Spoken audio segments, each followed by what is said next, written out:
ბავშვები ეხლა ოპერაციაზე მყავს ბავშვი რა. ცოტა ხნით ადრე რომ ყველაფერი ყოფილიყო, ეგრე არ მოხდებოდა რა. თქვენი უმოქმედობის გამო, თქვენი გუნდის უმოქმედობის გამო. რომ პროცესი არ დაიწყო არც ერთ ბავშვზე. როცა აფთიაქემში იყიდება ევროპაში ეწამამდა, ჩვენ არ ვარ. ხმაური ჯანდაცვის სამინისტროსთან მშობლები დიუშენის კუნთოვანი დისტროფიით დაავადებული ბავშვებისთვის წამალს ითხოვენ და ამბობენ, რომ სახელმწიფო მათ დასახმარებლად არაფერს აკეთებს. პროტესტის მონაწილეებთან სარჯველაძე ჩავიდა და დახურულ კარს მიღმა შეხვედრა შესთავაზა. ელისაშვილის ადვოკატი ამბობს, რომ პოლიტიკოს დაკავების შემდეგ სცემეს მას იმედი აქვს, რომ კადრები გასაჯაროვდება.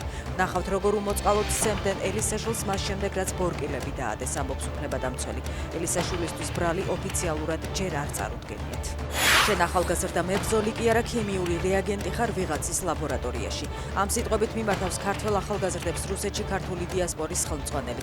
ცეცხლაძე პროტესტის მონაწილეებს ვრცელ პოსტს უწყვდის და დამრიგებლური ტონით მოუწოდებს იფიქრონ და იყვნენ ჭკვიანები.